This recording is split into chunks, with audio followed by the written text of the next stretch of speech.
तर विधानसभा निवडणुकीवरून चंद्रकांत खैरे आणि संजय शिरसाट यांच्यामध्ये आता चांगलीच जुंपली आहे। ठाकरेंनी आदेश दिला तर संजय शिरसाटांविरोधात विधानसभेला लढणार असं वक्तव्य खैरेंनी केलं होतं। खैरे साहेब, तुम्ही काही दिवसांनी मनपाही लढाल असं संजय शिरसाट यांनी म्हटलं।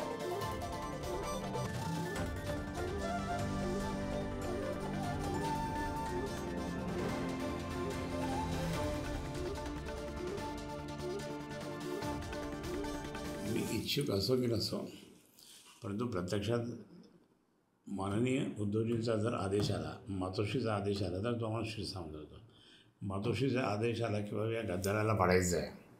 हा जो गद्दार आहे ज्याने बंडखोरी केली आणि रोज सरकारच्या बाजूने बोलून आम्हाला विरोधकांना शिव्या देतो, अशा माणसाला त्या ठिकाणी जर समजा तो परत चौथ्या वेळेस येण्याची तयारी जर असेल तर त्याला पाडलं पाहिजे।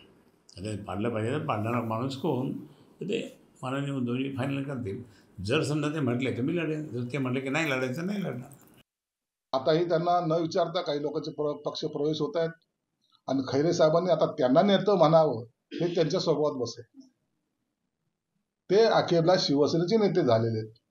एकमेव निष्ठावंत असलेला कार्यकर्ता एकटा, त्याला जर डावलून असे काही घटना घडत असतील तर त्यांना विरोध करणं हे काही चुकीचं नाही आणि मग इतरचा प्रचार करण्याची वेळ यांच्यावर यावी याच्यासाठी सारखं दुर्दैव पण नाही।